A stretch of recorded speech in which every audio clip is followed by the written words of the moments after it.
Studio दं आं जेंग्रें नार्जारी। सासे आबादारिया मोसौ जार्सि फिसिनानै गोबां रां खामायनो हादों।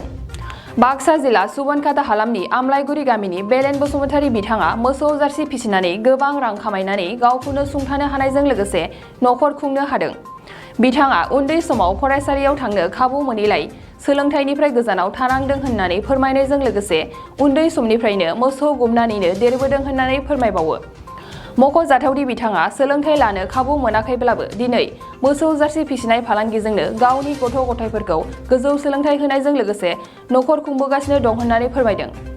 बिथाङा 1 केजिआव 50 राङाव फानना दानसेयाव गाइखेर फाननानै 30,000निफ्राय 40,000सिम रां खामायनो हादों होननानै फोरमायदों।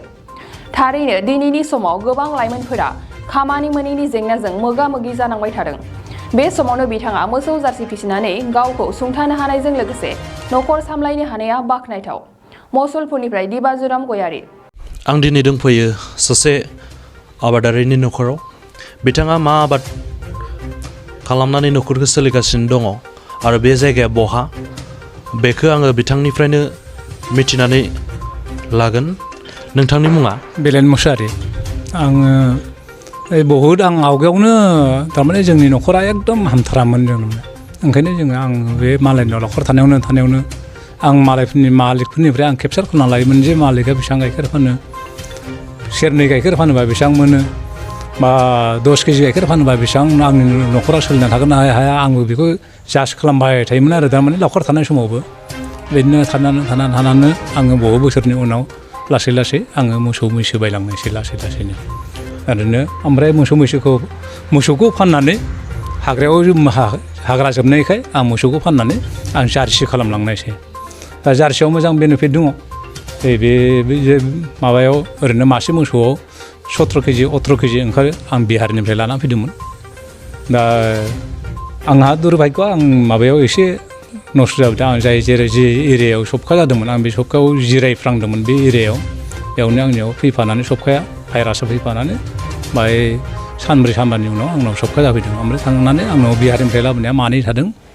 बाखि खोथाया मानैखौ आं लकेल बायनानै लानायसै। दा माब्रै सोलिगासिनो दङ। बेबायदिनो जोङो सोलिगासिनो दङ आरो थारमाने गथ'फ्राबो आंना बिदा फंबाय बुरजामोन। थारमाने 9 जन गथ'मोन। 9 जनाव 8 जन गथ'आनो थारमाने इंलिस मिडियामाव फरायदोंमोन। जों आदायाबो रोङा, आंबो रोङा लेखा, बाजैयाबो रोङा, आंनि मिसेसआबो रोङा। ओंखायनो आङो गथ'फोरखौ इंलिस मिडियामाव होनो नांगोन होननानै भबिष्यत जोंनिफ्राय एसे गोरोंसिन जायोबाबो बहुद मोजां ओरै साननानै आङो बेबायदिनो इंलिस मिडियामाव होनानै बेबायदिनो थाब खालामनानै बेबायदिनो नखरखौ सोलिगासिनो दङ आरो थारमाने। नोंथाङा बे फार्मखौ माब्लानिफ्राय जागायदोंमोन? बे आं मोसौ आसलथे आं जार्सि लानाया आं बोसोरथाम जाबाय दा। गोबाव जायाखै, बोसोरथाम जाबाय। खिन्थु आवगायाव आं लकेल मोसौ बहुद दंमोन। दा नोंथांनि फार्माव बेसेबांसो मोसौफोर दङ? दा ओरैनो बिमाया 4, मेन बिमाया, ओमफ्राय आरो फिसा 6टा दङ। बे मोसौफोरनो जाहोनो थाखाय मा गांसो बा दानाफोर होनाय जायो खिन्थागोन नामा? खिन्थानो हायो। ओरैनो जाहोनायाव जोङो सापर होयो। सापरा मिनिमाम जों मोसौखौ लायनानै होयो किसुमाननो बोथिसेयाव 1.5 केजि, किसुमाननो 2 केजि ओरै बोथिसेयाव होयो। ओमफ्राय गाइखेर सेरग्राफोरनो जोङो कपिला होननाय मोनसे बा हाइप्र' बेबायदिनो होननाय मोनसे दाना दङ, बेखौ होफानांगौ। ओमफ्राय आरो नों गांसो होआबाबो आबुदै गैया। जिगाब होयोब्ला रेगुलार जिगाब होनो हायो। खिन्थु मोनसे केलसियामनि थाखाय मोनसे मेडिसिन होनो गोनां जायो। बे केलसियामा जेरै मा नाम मोनलायब्रा केलसियामास सक्ति होननाय मोनसे बेबायदिनो कम्पानि दङ। बे कम्पानिनिफ्राय बेखौ 50 ग्राम गाइखेर सेरनायनो 100 ग्राम ओरै दैलि होयोब्ला थारमाने नों गांसो होआबाबो सोलिनो हायो आरो। माने गोथां गांसोखौ होआबाबो सोलियो। थांनानै थानो। दा बर्थमान नोंथाङा गोथां गांसोबो होयोना होआ? गोथां गांसोथ' आं दा बर्थमान गैयानो। हाग्रा मानसि गैया गांसो हाग्रा। ओंखायनो आं गोथां गांसो लायो। जिगाब आरो दानानि सायावनो नोंथाङा बे फार्मखौ मावगासिनो दं? जिगाब आरो दानानि सायावनो। दा सानसेयाव नोंथाङा बेखिनि मोसौनिफ्राय बेसेबांसो गाइखेर मोननो हायो? दा आं गाइखेरा ओरैनो मथा मथि 25-26 केजि गाइखेर मोनो।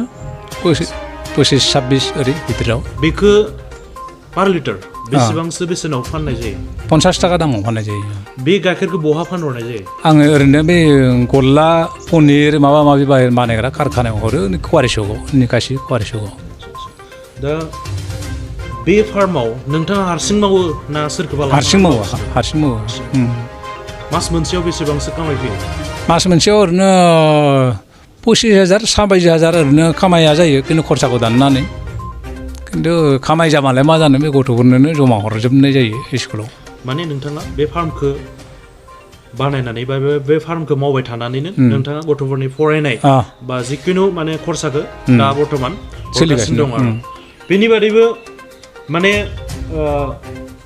नोंथाङा जिखिनि दिनै बेवहाय नुनो मोनदों माब्रै मोसौ बेनि बादै माने नोंथाङा फैबाय थानाय समाव माने फार्मखौ गिदिर खालामनायनि मोनसे थांखि दं नामा दङ प्लेनिं दङ आङो गथ'फ्रा थारमाने स्कुलाव दा फरायनाय गाराखैथ' ओंखायनो आंहा उसुबिदा थारमाने हेल्प गैया थारमाने गथ'फ्रा सासेया साथामबो बिए फरायगासिनो दङ सासेया देग्लाय 3 सेमाव सानैया 5 सेमाव डिग्रि फरायगासिनो दङ दिनै बेवहाय नोंथांनि फार्माव जे मोसौ फिसाफोर बेखौ सोरनोबा फानहरो ना नोंथाङा न'खरावनो लाखिनानै फार्मावनो लाखिनानै बेनिफ्रायनो फिन माने फिसाफोरनि थाखाय बा गाइखेरनि थाखाय प्रडाक्सननि थाखाय बाहायफिनो नामा बाहायनाय माने बाहायनाय जायो खिन्थु जोङो थाखा फैसानि अभाबाव किसुमान लाखिनायनि उसुबिदायाव आङो दा बर्थमान फिसाफोरखौ बेबायदिहाय दामब्रि हिसाबै मासेल' लाखिनाय प्लेनिं दङ बिदिनो बाखि गैया दामब्राखौथ' आरो लाखिनाय जोंना उसुबिदा दामब्राफोरखौ जोङो 40,000 50,000 जरा होयो बेबायदियै फानो ओरैनो फार्माव मा बेरामफोरा नुजाथियो बेरामा नोङो ओरैनो आप डाउन मानसि बाहेरानिफ्राय फैबाय थायोबा सबखा जायो ओमफ्राय आरो बे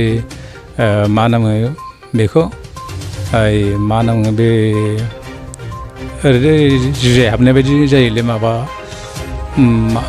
जराबाद ना मा होनना बुङो जराबाद ना मा होनना बुङो ओरैबायदि जायो किसुमान आरो लिभार आदार होनायाव आन्दाज खालामबाय थानांगौ आदारखौ माबायदि जादों किसुमानाव लिभाराव माबा एम्फौ जानानै माबा फिलौ जानानै आदारखौ जाया खालामो ओंखायनो बेफोरखौ एसे एनै नोजोर खालाम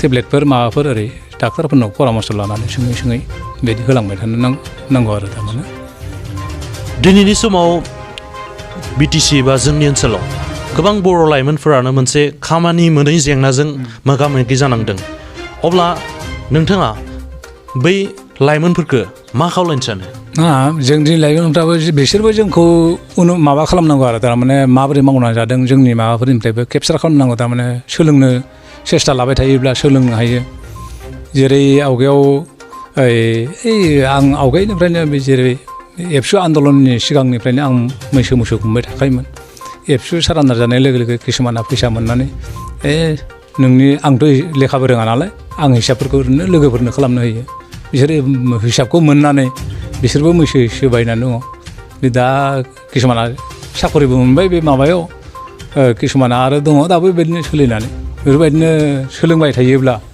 जोंनि उन्दै समनि जोंनि गथ'फोर समनिया बिसोरबो थांनानै थानो हागोन थारमाने लेखा फरा रोंब्लाबो दानि मानसियाथ' आरो गासैबो साख्रिखौलाय बबाव मोननो बिदिनो थांनानै थानो हायो आरो थारमाने जेरै आङो 8 जन बिदा फंबाय साथामनि 9 जन गथ' बिथोराव 8 जन गथ' आं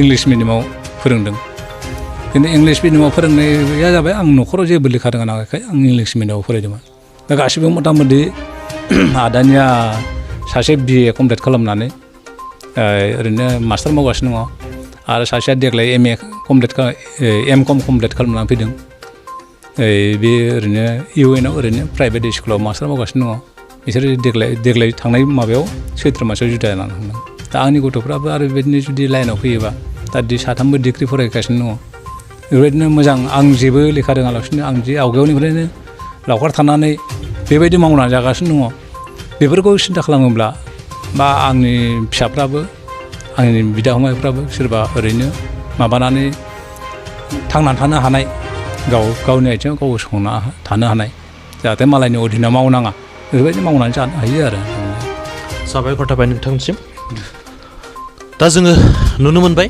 जे बिथाङा मोनसे मोसौनि फार्म खालामनानै गावनि न'खर गावनि जिउ जि सामलायनाय बेखौ सामलायगासिनो दङ आङो खावलायनो सानो बिथांनि उनजों जायफोर बिथांमोना मोनसे बेकार जेंनाजों दासान्दि मोगा मोगि जानांबाय दङ बिथांमोना हयथ' बिथांनि बायदि जुदि खामानि मावोबा निस्सय सोलिनो हागोन बेखौनो आं सानो मुसलपुरनिफ्राय आं दिबाजराम गयारि बड'लेण्ड बुब्लिनि खौरांगिरि